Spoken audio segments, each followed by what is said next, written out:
الحمد لله وكفى والصلاة والسلام على سيد الأنبياء وعلى كمل أتباعه من الصديقين والشهداء. أما بعد فأعوذ بالله من الشيطان الرجيم. بسم الله الرحمن الرحيم.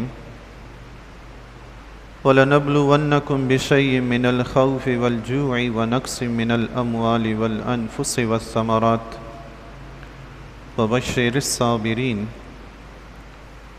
صدق اللہ العظیم. قال اللہ تبارک و تعالی فی شان حبیبہ مخبرا وآمرا ان اللہ وملائکتہ یصلون علی النبی یا ایہا الذین آمنوا صلوا علیہ وسلموا تسلیما. اللہم صل علی سیدنا ومولانا محمد صاحب التاج والمعراج والبراق والعلم دافع البلاء والوباء والقحط والمرض والألم وعلى آلہ واصحابہ وبارک وسلم صلاة وسلاما دائما على حبیبک خیر الخلق كلہم هو الحبیب الذی ترجى شفاعته لكل هول من الاحوال مقتحم. اما بعد،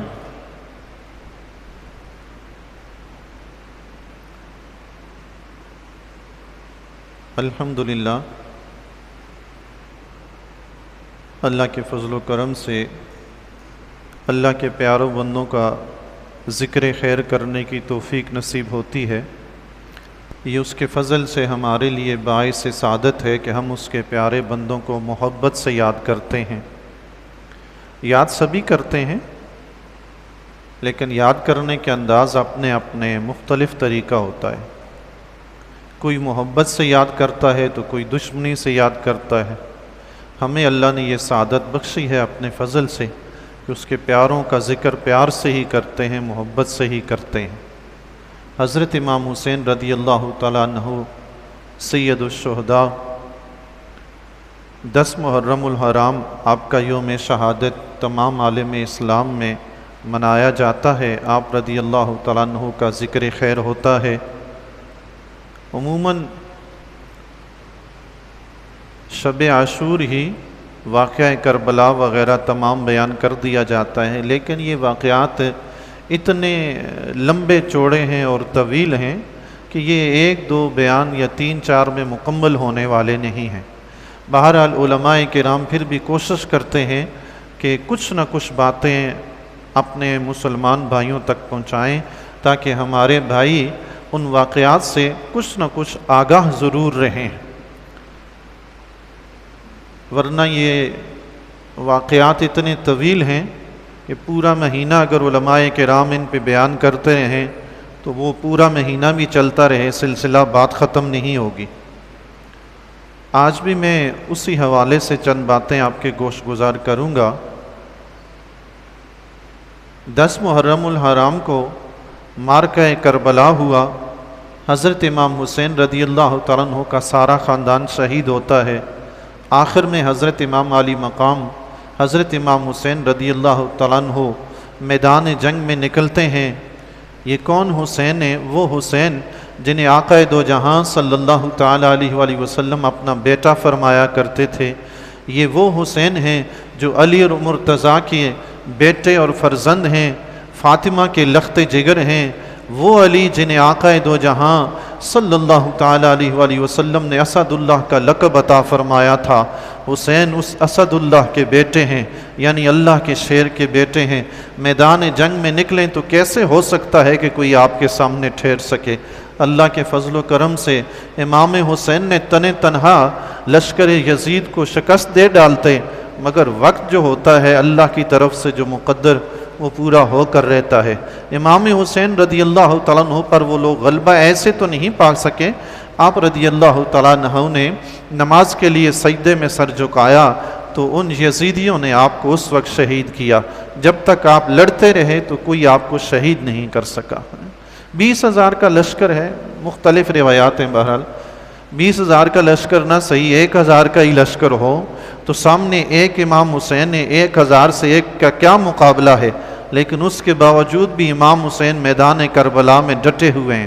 وہاں 1,000 نہیں ہزاروں کا لشکر تھا، تنے تنہا امام حسین تھے، تلوار چلتی تھی تو شیر خدا کے بیٹے کی چلتی تھی، جس طرف تلوار اٹھتی تھی ٹکڑے ٹکڑے کر دیا کرتے تھے یزیدی لشکر کے۔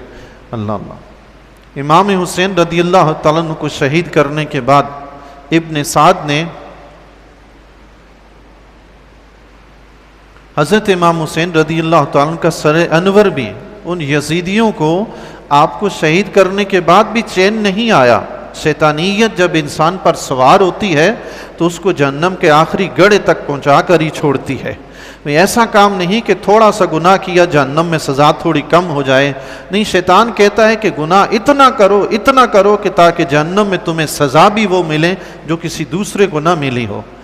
شیطان تو چاہتا ہی یہی ہے، تو ان پہ بھی شیطانیت سوار تھی، دنیا کی ہوس سوار تھی۔ امام حسین رضی اللہ تعالیٰ عنہ شہید ہو گئے، اب تمہیں ان سے کیا لینا ہے، لیکن اس پہ انہوں نے صبر نہیں کیا۔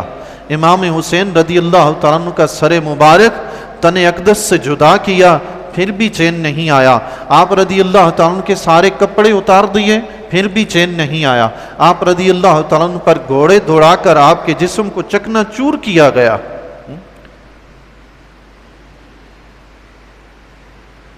اسی لیے فرعون موسیٰ علیہ السلام کے سامنے کھڑا تھا، موسیٰ علیہ السلام کی قوم پر ظلم و ستم کرتا تھا۔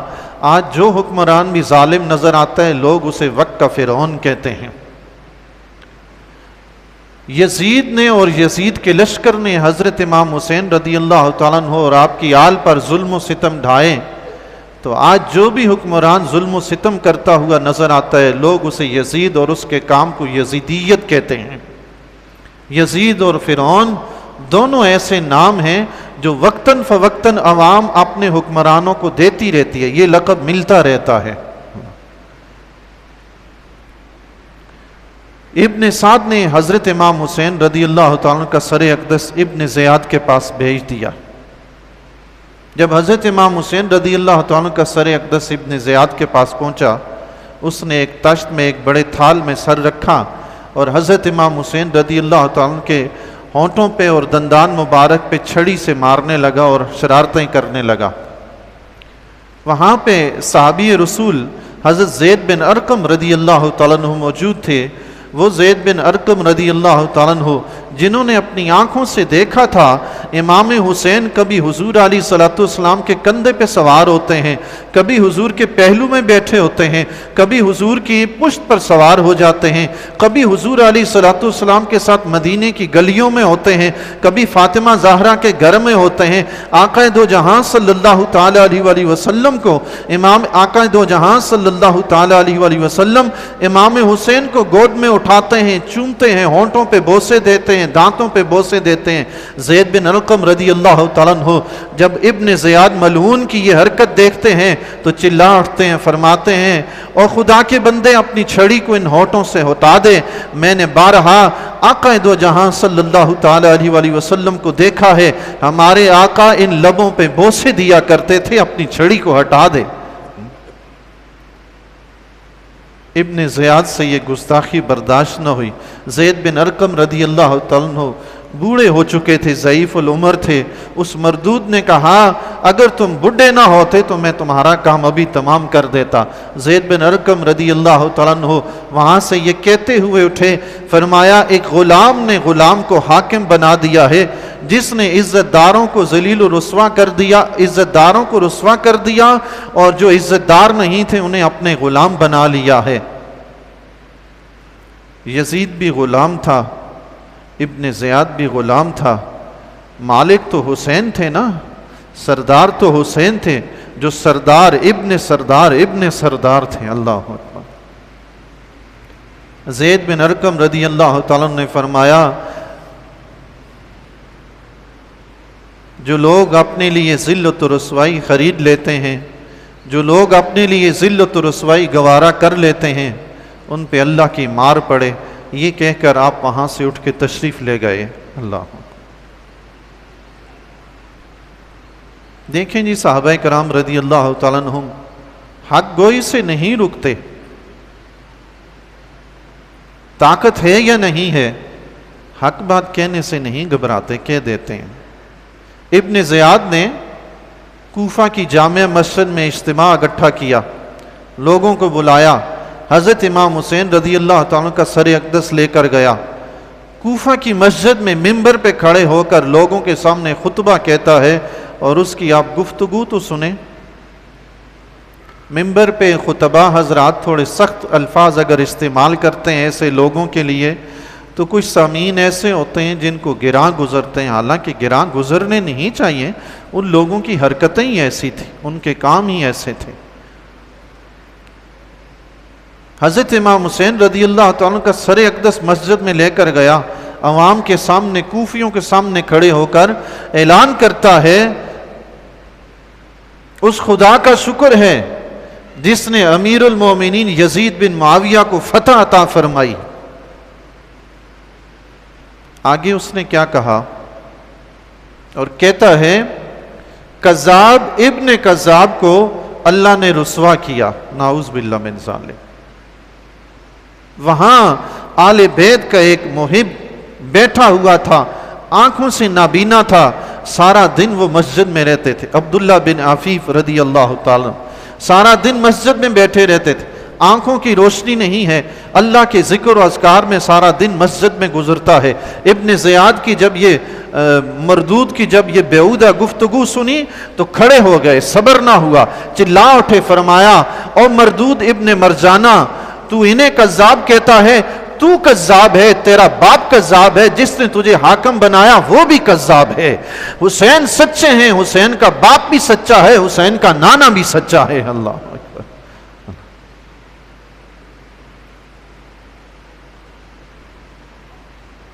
جنہیں اللہ نے سعادت بخشی ہوتی ہے وہ جان کی پرواہ کیے بغیر حق کہہ دیتے ہیں۔ عبداللہ بن عفیف نے جب یہ جملے کہے تو ابن زیاد سے برداشت نہ ہوا، سپاہیوں سے کہا انہیں گرفتار کرو، گرفتار کیا گیا، لیکن آپ کی قوم کے افراد وہاں پہ موجود تھے، انہوں نے چھڑا لیا۔ لیکن ابن زیاد کہاں رکنے والا تھا، جس کی قسمت میں لعنت لکھ دی گئی ہو وہ کہاں اپنی شیطانیت سے باز آتا ہے۔ گھر سے عبداللہ بن عفیف رحمت اللہ تعالیٰ علیہ کو بلا کر انہیں قتل کروایا، اور سارہ عام کے چوراہے میں ان کی لاش کو لٹکایا اس نے۔ لیکن اس بندہ خدا نے امام حسین رضی اللہ تعالیٰ سے محبت کا حق ادا کیا، اور اس محبت کے لیے اپنی جان کا نذرانہ پیش کیا۔ یوں آقا دو جہاں صلی اللہ تعالیٰ علیہ وآلہ وسلم کے حوض کوثر کے پاس ایک اور غلامان محمد پہنچ گئے۔ اللہ حضور علیہ الصلوۃ والسلام کی اگر غلامی سچی ہے تو بندہ حضور کی آل کے لیے بھی جان کا نذرانہ پیش کر دیتا ہے، پھر اس سے بھی دریغ نہیں کرتا۔ ابن زیاد مردود نے شمر لعین کے ذریعے حضرت امام حسین رضی اللہ تعالیٰ کے سر اقدس کو اور دیگر اہل بیت رضی اللہ تعالیٰ عنہ کو یزید کے پاس بھیجا۔ ابن سعد نے حضرت امام حسین رضی اللہ تعالیٰ کے سر اقدس کو ابن زیاد کے پاس بھیج کر وہیں اس نے 10 محرم الحرام کو دن میں وہیں قیام کیا۔ حضرت امام حسین رضی اللہ تعالیٰ کے سر اقدس کو بھیجنے کے بعد ان یزیدی ملعون لشکر نے آل بیت رضی اللہ تعالیٰ کے جتنے بھی خیمے تھے سب جلا ڈالے، سارا مال و اسباب جو بھی سامان تھا سب لوٹ لیا، حتیٰ کہ آقا دو جہاں صلی اللہ تعالی علیہ وآلہ وسلم کی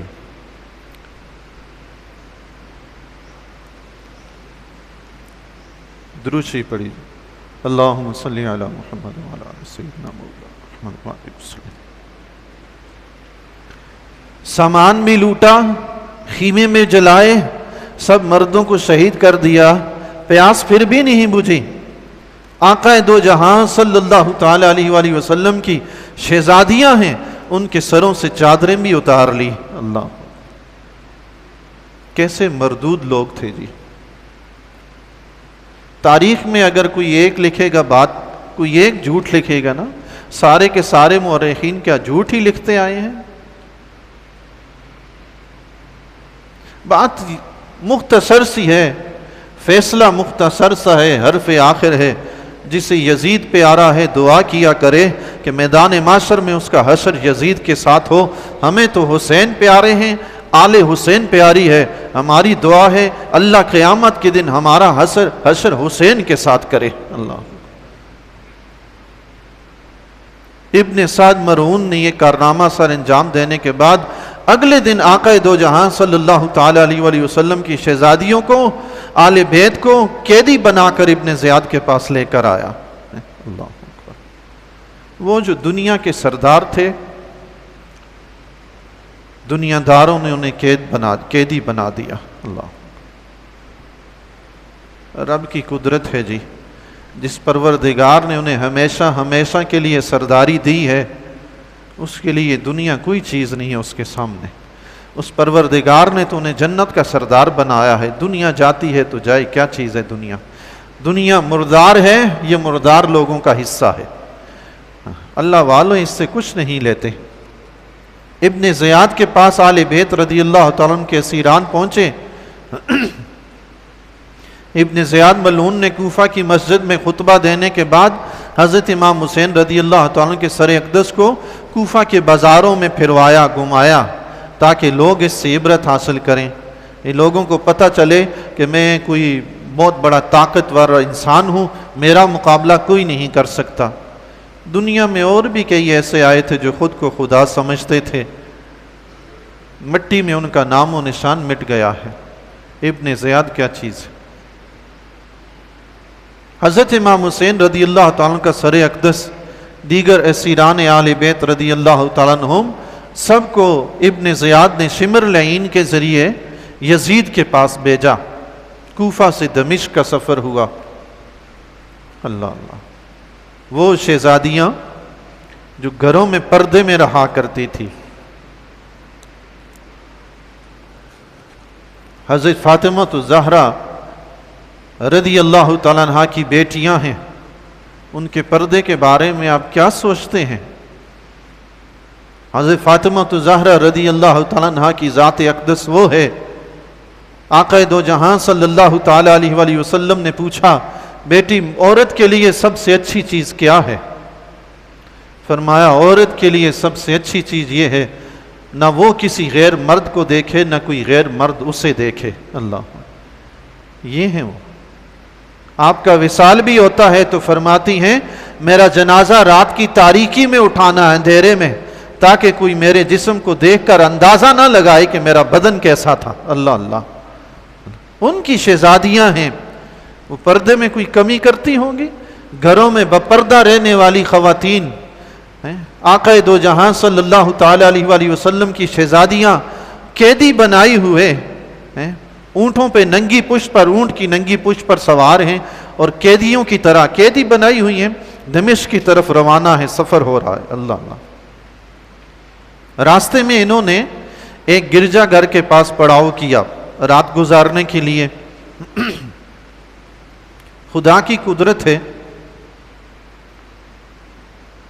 جہاں یہ لوگ ٹھہرے ان لوگوں نے وہاں دیوار کے اوپر ایک شعر لکھا ہوا دیکھا جو تاریخ کی کتابوں میں مرقوم ہے۔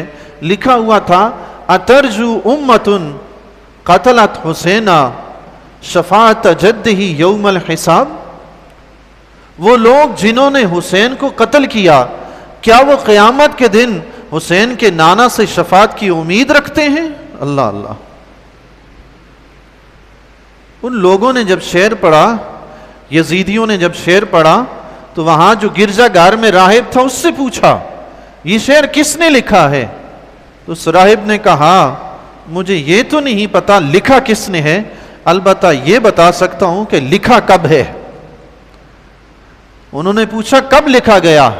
تو راہب نے کہا یہ شعر اس دیوار پر آپ کے نبی علیہ الصلوۃ والسلام کی آمد سے 500 سال پہلے کا لکھا ہوا ہے۔ اللہ اکبر، اللہ۔ حضرت امام حسین رضی اللہ تعالیٰ کی شہادت تمام صحابہ کرام رضی اللہ تعالیٰ میں مشہور و معروف تھی، سب جانتے تھے کہ امام حسین رضی اللہ تعالیٰ نے شہید ہونا ہے، لیکن یہ کسی کو پتہ نہیں تھا کہ 10 محرم کو ہی ہونا ہے، یوں اس سفر میں ہی ہونا ہے۔ اللہ اللہ، راہب نے پوچھا یہ تمہارے ساتھ جو لوگ قیدی ہیں یہ کون ہے، اور جس کا سر تم لوگوں نے نیزے پہ اٹھایا ہوا ہے یہ کس کا سر ہے؟ تو انہوں نے کہا یہ حسین ابن علی کا سر ہے، اور پورا واقعہ سنایا، اور یہ جو قیدی ہیں یہ ان کے گھر کے افراد ہیں، وہ قیدی ہیں۔ تو راہب نے کہا افسوس ہے تم پر، تم اپنے نبی کے بیٹے کو قتل کرتے اور اس کی اولاد کو قیدی بناتے ہو۔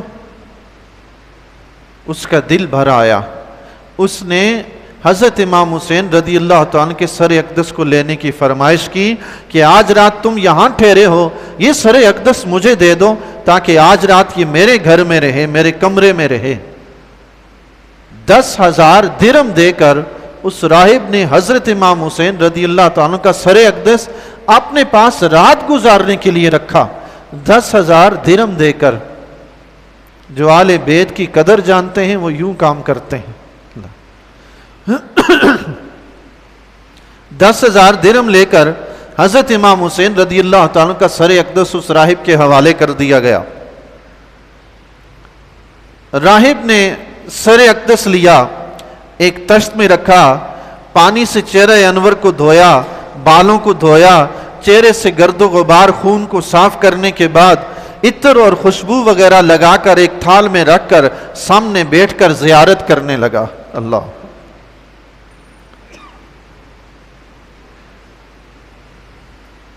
اس کا وقت تھا اچھا کہ حسین سے زندگی میں ملاقات نہیں ہوئی، بعد از وصال ہو تو گئی، قسمت بیدار تھی۔ اس نے رات کو دیکھا امام حسین رضی اللہ تعالیٰ کے سر انور سے روشنی کے انوار پھوٹ کر آسمان کی طرف بلند ہو رہے ہیں۔ اس نے جب امام حسین رضی اللہ تعالیٰ کے سر اقدس کی یہ کرامت دیکھی، اسی وقت کلمہ پڑھ کر مسلمان ہو گیا۔ سبحان اللہ۔ جنہوں نے آل بیت کی قدر کی، امام حسین رضی اللہ تعالیٰ حیات نہیں ہے، دنیا سے تشریف لے گئے ہیں، آپ کا سر اقدس اس شخص کے پاس ہے جو کافر ہے، جو ابھی مسلمان نہیں ہوا۔ خدا کی قدرت دیکھیں، جس شخص نے امام حسین رضی اللہ تعالیٰ کے وصال کے بعد آپ کے سر اقدس کی قدر کی، اللہ تعالیٰ نے اس کی قدر کے بدلے میں ایمان کی دولت سے نواز دیا۔ سبحان اللہ۔ آل بیت کی قدر کا رب یہ صلہ دیتا ہے۔ سبحان اللہ۔ اللہ اللہ۔ پتہ چلا کہ اگر آج بھی آل بیت کی قدر کریں، رب کریم انشاءاللہ اپنے فضل سے ضرور نوازے گا۔ آقا دو جہاں تو صلی اللہ تعالیٰ علیہ وآلہ وسلم تو جاتے ہوئے فرما گئے ہیں نا، مسلم شریف کی روایت ہے، میں تمہارے درمیان 2 بھاری چیزیں چھوڑ کے جا رہا ہوں، ایک قرآن، دوسرا میرے اہل بیت، جنہیں آقا دو جہاں صلی اللہ تعالیٰ علیہ وآلہ وسلم قرآن کریم کے ساتھ ذکر فرماتے ہیں اور ان کے مقام کے بارے میں کہتے ہیں بھاری چیز چھوڑ کے جا رہا ہوں۔ اللہ، آقا علیہ الصلوۃ والسلام فقط اتنا بھی تو فرما سکتے تھے 2 چیزیں دے کے جا رہا ہوں، نہیں، فرمایا میں تمہارے پاس 2 بھاری چیزیں چھوڑ کے جا رہا ہوں، یعنی بڑی عظمت اور شان والی ہیں۔ فرمایا جب تک تم ان سے جڑے رہو گے گمراہ نہیں ہوگے۔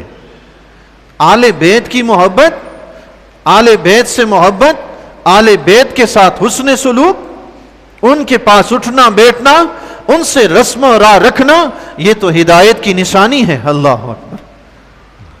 آقا علیہ الصلوۃ والسلام فرما گئے تم اس وقت تک گمراہ نہیں ہوگے جب تک ان 2 کے ساتھ رہو گے، قرآن کے ساتھ، آل بیت کے ساتھ۔ راہب نے امام حسین رضی اللہ تعالیٰ کے سر اقدس کی یہ قدر کی، رب کریم نے اسے دولت ایمان سے نوازا۔ سبحان اللہ۔ اگلے دن یہ قافلہ چلا، دوسری منزل پہ پڑاؤ کیا، دوسری منزل پر پہنچ کر ان لوگوں نے، جو راہب نے 10,000 درہم دیے تھے نا، 10,000 درہم، وہ تھیلیوں سے دراہم نکالے کہ آپس میں تقسیم کریں۔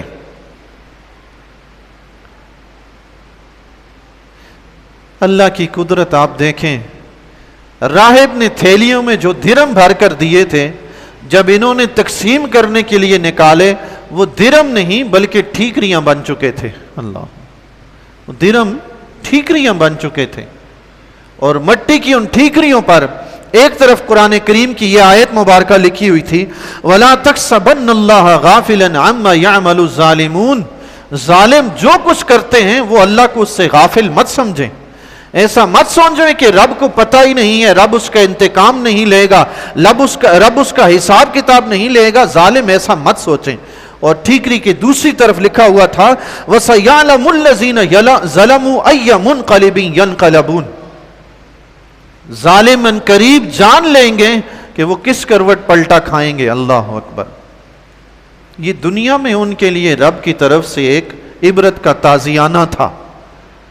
وہ جو درم لے کر آئے تھے وہ ٹھیکریاں تھی اور اس پہ قرآنی آیات لکھی ہوئی تھی۔ سبق حاصل کرنے کے لیے تو اتنا بھی کافی تھا، مگر سبق وہ انسان حاصل کرتا ہے جو اللہ کا کچھ نہ کچھ خوف رکھتا ہے دل میں۔ جس کے دل و دماغ پر دنیا کی ہوس سوار ہو جائے وہ شخص راہ راست پر جلدی نہیں آتا، اتنی بھی دیر کر دیتا ہے کہ مر ہی جاتا ہے، راہ راست پہ نہیں آتا۔ حضرت امام حسین رضی اللہ تعالیٰ عنہ اور دیگر اسیران آل بیت رضی اللہ تعالیٰ عنہ دمشق کی طرف روانہ ہوئے۔ حضرت سعد رضی اللہ تعالیٰ عنہ جو حضور علیہ الصلوۃ والسلام کے جلیل القدر صحابی ہیں، جس دن اسیران آل بیت دمشق میں پہنچے اسی دن حضرت سعد رضی اللہ تعالیٰ عنہ بھی دمشق میں پہنچے، تجارت کی غرض سے آئے تھے۔ آپ نے دیکھا کہ دمشق میں ہر طرف جشن کا سماں ہے۔ آپ نے پوچھا یہ جشن کیسا ہے؟ لوگوں نے بتایا کہ حضرت امام حسین رضی اللہ تعالیٰ عنہ کا سر اقدس اور اسیران آل بیت آ رہے ہیں، ان کی خوشی میں جشن منایا جا رہا ہے یزید کی طرف سے۔ اللہ، مورخین نے یہ بھی لکھا ہے، اب آپ بات ذرا دیکھیے، مورخین نے یہ بھی لکھا ہے کہ یزید کو سب سے پہلے جب یہ خبر دی گئی کہ امام حسین رضی اللہ تعالیٰ کو شہید کر کے سر کاٹ کر ابن زیاد نے آپ کی طرف بھیج دیا ہے تو یزید اس وقت رویا۔ اس نے کہا میں تمہاری اطاعت سے تب خوش ہوتا جب تم حسین کو قتل نہ کرتے۔ یزید اس وقت رویا۔ آج کے جو یزیدی ہیں نا تو انہیں یہ یزید کا رونا بڑا پسند آتا ہے اور وہ دلیل کے طور پر پیش کرتے ہیں کہ دیکھیں جی یزید تو رو رہا ہے، اس نے تو قتل کا حکم ہی نہیں دیا تھا، یہ تو انہوں نے خود سے فیصلے کیے۔ لیکن دنیا جانتی ہے جو تھوڑی بہت عقل رکھتے ہیں نا، تھوڑا بہت شعور رکھتے ہیں، وہ منافق قسم کے سیاستدانوں کی ہر قسم کی سیاست سمجھتے ہیں۔ یزید کا یہ جو رونا تھا نا، محض درباریوں کو دکھانا تھا، لوگوں کو دکھانا تھا تاکہ لوگ میرے اوپر تہمت نہ لگائیں کہ میں نے آل بیت کے ساتھ یہ حشر کیا ہے۔ وہ ہاتھی کے دانت کھانے کی اور دکھانے کی اور، یہ بات تھی اصل میں۔ آپ تو آج بھی جانتے ہوں گے اس دنیا میں، اس معاشرے میں ایسے آپ نے کئی دیکھے ہوں گے، قتل خود کریں گے، گھر میں جا کر بیٹھ کر روئیں گے کہ میرے بھائی کو قتل کر دیا گیا۔ ایسا ہے کہ نہیں؟ یزید کا رونا بھی ایسا ہی تھا۔ اگر یزید کا رونا ایسا نہیں تھا تو کوئی بتائے پھر اس نے ابن زیاد کو قتل کا حکم نہیں دیا تھا، اس کے ساتھ سلوک کیا کیا؟ شمر لعین کو اگر قتل کا حکم نہیں تھا، آنے پہ ان کے ساتھ سلوک کیا؟ ان کو تو انعامات سے نوازتا رہا، اس کو قتل حسین پہ افسوس تھا کیا؟ اس مردود نے تو خود قتل کروایا تھا، اس کو خدشہ تھا کہ امام حسین اگر زندہ رہے تو میرا تخت میرے پاس نہیں رہے گا، اس نے تو اس لیے شہید کروایا اور اب آنسو بہا رہا ہے۔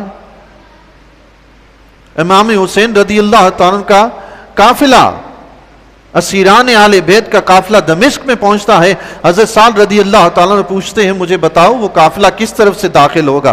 بتایا جاتا ہے کہ باب السعد کی طرف سے آئیں گے۔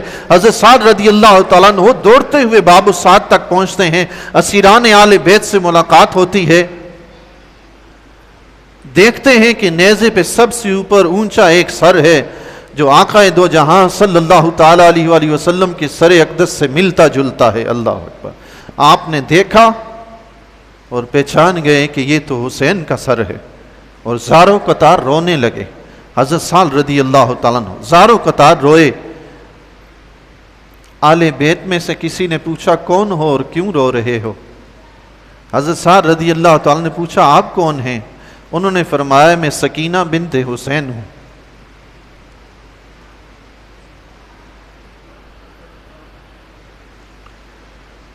حضرت سعد رضی اللہ تعالیٰ نے فرمایا میں آپ کے نانا جان کا صحابی ہوں۔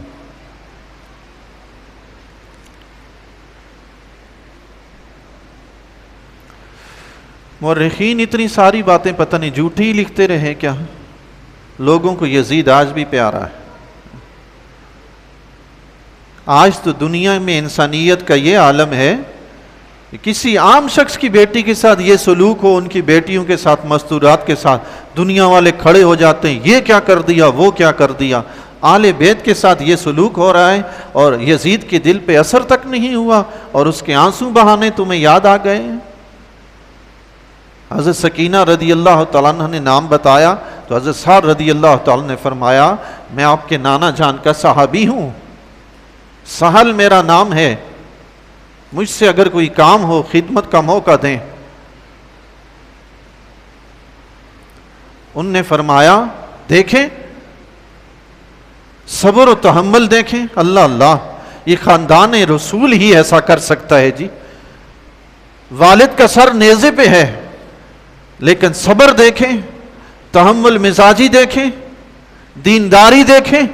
حضرت سکینہ رضی اللہ تعالیٰ عنہ نے حضرت سعد رضی اللہ تعالیٰ سے فرمایا اور تو کوئی کام نہیں، ایسا کریں کہ میرے بابا جان کا جو سر اقدس ہے سب سے آگے کروا دیں تاکہ لوگ اس طرف متوجہ ہو جائیں، ہماری طرف متوجہ نہ ہوں۔ اللہ اکبر، پردے کا احساس ہے، حیا ہے، شرم و حیا ہے۔ ابا جان کا سر ہے، کون چاہتا ہے کہ دور ہو، وہ تو میرے پاس رہے۔ فرمایا نہیں، تھوڑا دور آگے کر دیں تاکہ لوگ اس طرف متوجہ ہوں، ہمیں چھوڑ دیں۔ اللہ اللہ۔ حضرت سعد رضی اللہ تعالیٰ نے روایت میں آتا ہے 400 درہم دے کر وہ سر اقدس سب سے آگے کروایا۔ مطلب ملعون جہاں کہیں بھی کوئی کام کرتے ہیں درہم و دینار کے بغیر کوئی کام ہے ہی نہیں۔ تو درہم و دینار کی اولاد کے ساتھ جو بعد میں رب نے سلوک کیا وہ بھی زمانہ جانتا ہے۔ انشاءاللہ تعالی اگلی جمعۃ المبارک پیرس کروں گا۔ اللہ تبارک و تعالی سے دعا ہے اللہ تعالی محبت اہل بیت نصیب فرمائے اور اسی محبت میں دنیا سے رخصت ہونے کی توفیق عطا فرمائے۔ وآخر دعوانا ان الحمدللہ رب العالمین۔